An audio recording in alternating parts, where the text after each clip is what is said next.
అలా నేను మిస్ చేస్తాం. ఇండియన్ ఫార్మా సెక్టర్ ఇప్పుడు చైనాకి మళ్ళింది. ట్రంప్ తీసుకున్నటువంటి నిర్ణయం కారణంగా అమెరికాని వదిలేసి ఇప్పుడు చైనా వైపు చూస్తూ ఉంది. ట్రంప్ 100% ఫార్మా ప్రొడక్ట్స్ మీద ఇంపోర్ట్ డ్యూటీస్ వేస్తానని చెప్పి ప్రకటించారు. దాంతో ఫార్మా సెక్టర్ అంతా కుప్పకూలిపోతుంది, ఫార్మా సెక్టర్ అంతా దెబ్బతింటుంది అని అంచనాలు వేశారు. కానీ ఇప్పుడు చైనా ఇంపోర్ట్ డ్యూటీస్ 30%ని కంప్లీట్గా తొలగించేసింది.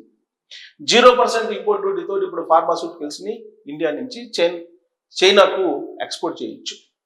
ఇది ఒక పెద్ద అచీవ్మెంట్ ఇండియన్ గవర్నమెంట్ అని చెప్పి భావిస్తూ ఉంది ఫార్మా సెక్టర్.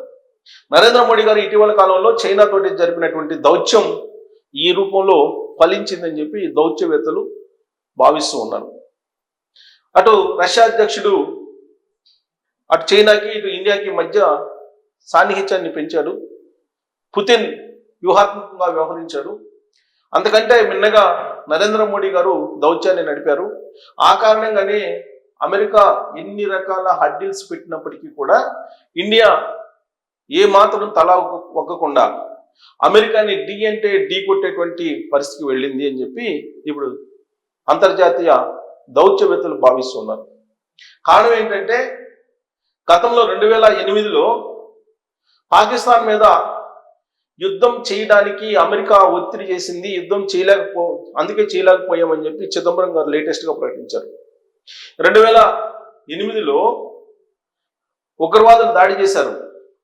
ఉగ్రవాదులు దాడి చేసినప్పుడు ప్రతిగా పాకిస్తాన్ మీద యుద్ధం చేయాలని చెప్పి భావించారు. కానీ అమెరికా ఒత్తిడి కారణంగా చేయలేకపోయామని చెప్పి మాజీ హోంశాఖ మంత్రి చిదంబరం అనౌన్స్ చేశారు. అది ఇప్పుడు ఉండేటువంటి ఎన్డీఏ ప్రభుత్వానికి ఒక పెద్ద బూస్టప్ ఇచ్చింది. వాస్తవంగా ఆపరేషన్ సింధూర్ అనేది భారత్ సాధించినటువంటి పెద్ద విజయం. కానీ దాని వెనుక కూడా ట్రంప్ ఉన్నారని చెప్పి అనేక మంది ప్రచారం చేశారు. ట్రంప్ కూడా చెప్తూ ఉన్నారు. దాదాపు ఇప్పటికే అనేక వేదికల మీద అమెరికా అధ్యక్షుడు ట్రంప్ భారత్ పాకిస్తాన్ మధ్య జరిగేటువంటి యుద్ధాన్ని నేను ఆపేశాను, ఇప్పటివరకు 7 యుద్ధాలను ఆపేశాను, వాటిలో అత్యంత పెద్ద యుద్ధం పాకిస్తాన్ ఇండియా మధ్య జరిగినటువంటి యుద్ధం అని చెప్పి ఆయన చెప్తూ ఉన్నారు. కానీ అది అవాస్తవం అని చెప్పి అమెరికాకు సంబంధించినటువంటి రిపబ్లికన్ లీడర్సే చెప్తూ ఉన్నారు. రిపబ్లికన్ పార్టీ తరఫు నుంచి అమెరికా అధ్యక్షుడిగా ట్రంప్ ఉన్నారు. ఆ పార్టీలో ఉండేటువంటి వాళ్లే మూడో దేశం యొక్క ప్రమేయం అవసరం లేదని చెప్పి చెప్పారు నరేంద్ర మోడీ గారు అని చెప్పి చెప్తూ ఉన్నారు. జేడీ వాన్స్ ఆ రోజు ఫోన్ చేశారు అనేటువంటి విషయాన్ని కూడా నరేంద్ర మోడీ గారు చెప్పారు.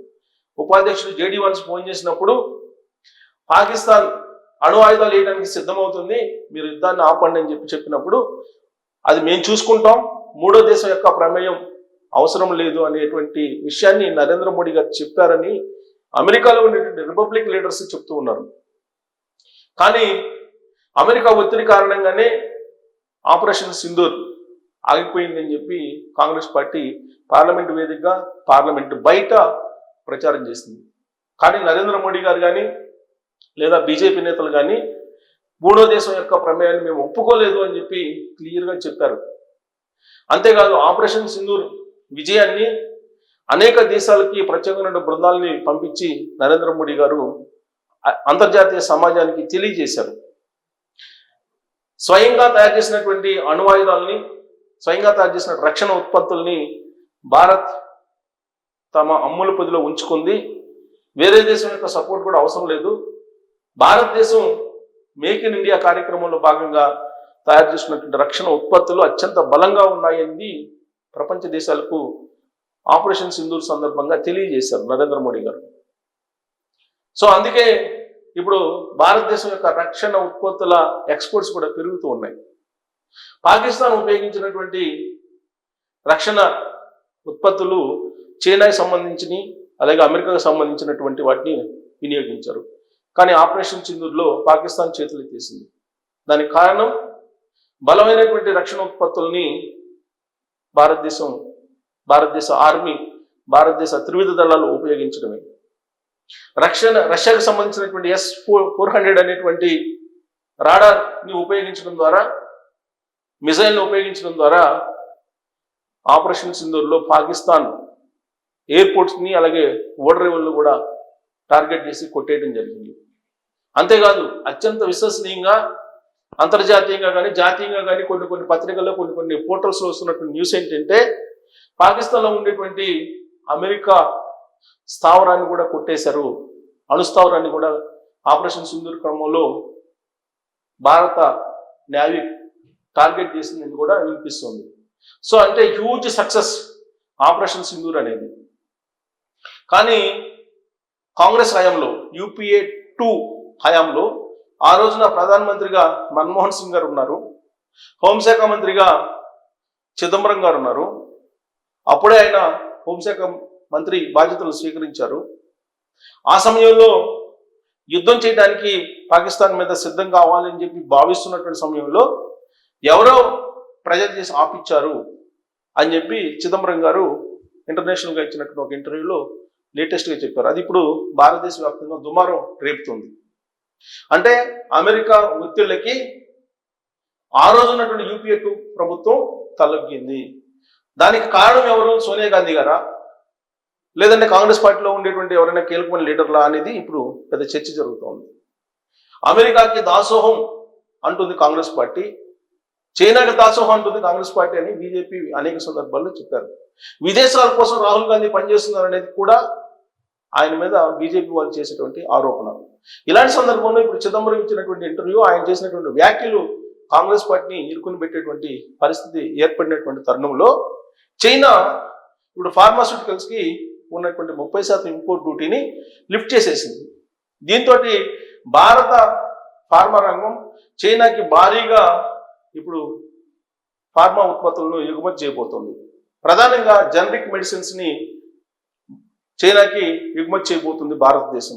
దీంతో అమెరికా పని క్లోజ్, దాదాపుగా అమెరికా పని అయిపోయింది. ఎందుకంటే భారతదేశం నుంచి జనరిక్ మెడిసిన్స్ కనుక ఎక్స్పోర్ట్ చేయకపోతే అక్కడ ఉండేటువంటి ప్రజలు మెడిసిన్స్ని కొనలేనటువంటి పరిస్థితి వెళ్ళే అవకాశం ఉంది. ఒకవేళ కొనుగోలు చేసినా అవి అత్యంత ఎక్కువ ధరకు కొనుగోలు చేసినటువంటి పరిస్థితి అక్కడ ఏర్పడింది. అందుకే అక్కడ ఉన్నటువంటి మధ్యతరగతి సామాన్య ప్రజలు ఇబ్బంది పడుతున్నటువంటి సిచ్యువేషన్.